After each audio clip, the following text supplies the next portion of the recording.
Welcome to CareTalk. I'm David Williams, President of Health Business Group. And I'm John Driscoll, the CEO of CareCentrix. John, it's been sort of a long layoff this summer, and as I look at you after a couple months of vacation, I'm wondering, why don't you have a better tan? I think a taupe-colored guy like yourself should not be calling me untanned, but my investors will be happy that I've been hard at work. All right. I'm glad to hear it. Well, let's get down to business, John. John, in good old US of A, everyone is created equal, and yet I hear all this talk about vulnerable populations, disparities, lack of access to care. How do we make sense of that?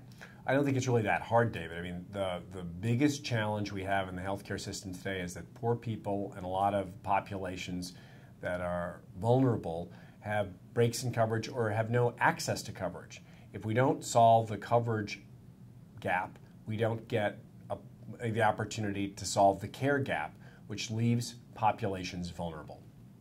I mean, one of the things that I've been thinking about with these, terrific storms that have come in here at the end of the summer and the beginning of the fall, you start to actually see poor people, vulnerable people on TV, and you start to relate and talk about people coming together and so on. And I mean, does this give us a chance to address some of these challenges? No, it's a really important point, because suddenly the statistics and the complex words are reduced to a compelling picture of a mom or a grandmother or a child that's in need. And we are an incredibly compassionate nation, but we have to take that same compassion of the urgent and deal with the important issues of access to care and coverage, because those same vulnerable populations or big phrases that represent large populations, we got to tie it to a face and a name and get those folks the care they need. That same generosity that we show in a moment, we need to invest in the everyday if we're really going to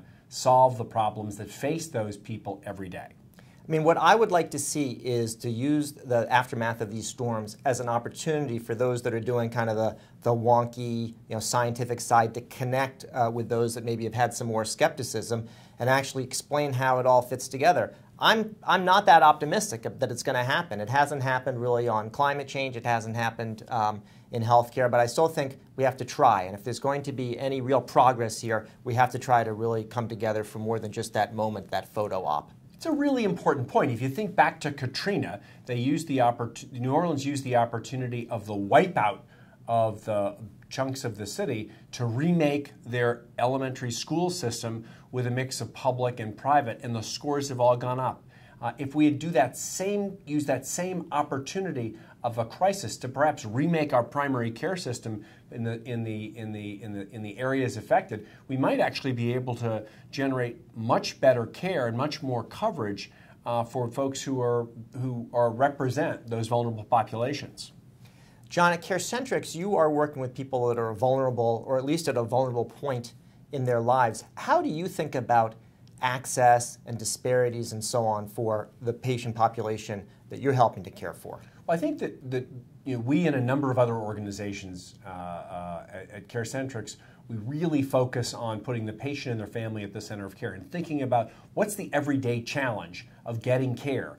And when you think about that, David, there's an absence of understanding, a lack of transportation, a lack of context and support for patients and families when they're going through transitions of care and difficult healthcare challenges.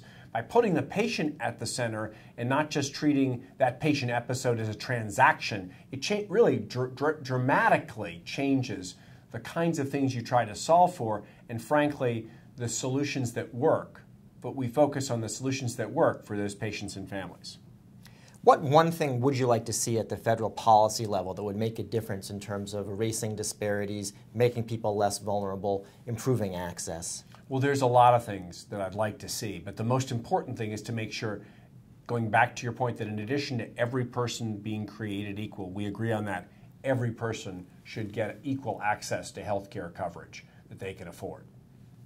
Well, John, I'm glad we've woken up from our long summer slumber, and I'm wondering, are you ready for the lightning round? Let's go for it.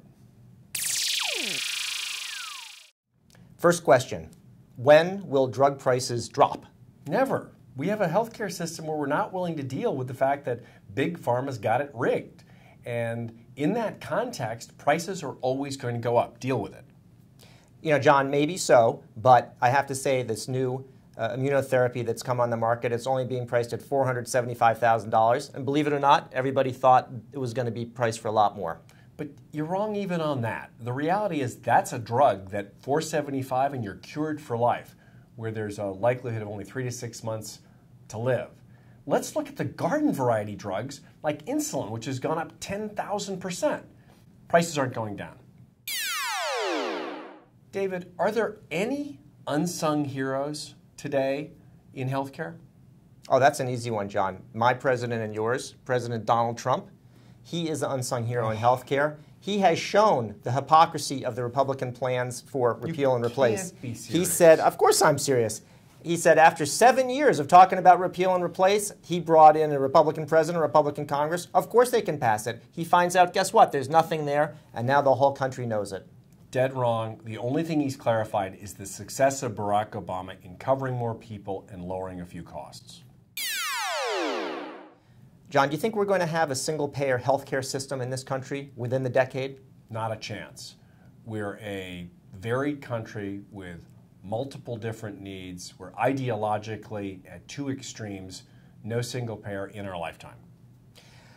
I don't know what your expected lifespan is, John, but I think that what's happened now is that with the Republican plans falling apart, and you've got people like Bernie Sanders and Elizabeth Warren stepping up and actually putting the idea of universal coverage and socialized health care in front of the American people, it could be a winner. And since it seems we have no referee, I'm going to call this one for myself.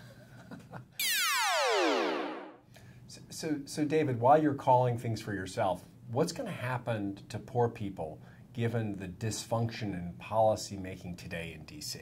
So typically, John, poor people get screwed, and I don't see any reason why that's going to be different here. Most of the policies, which include things like repealing Obamacare, but also especially things like putting pressure on Planned Parenthood, that hurts vulnerable people, that hurts poor people. They're going to get screwed.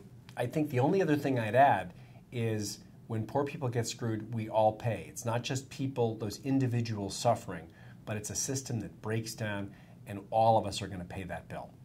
John, it's been a pleasure. Enjoyed it.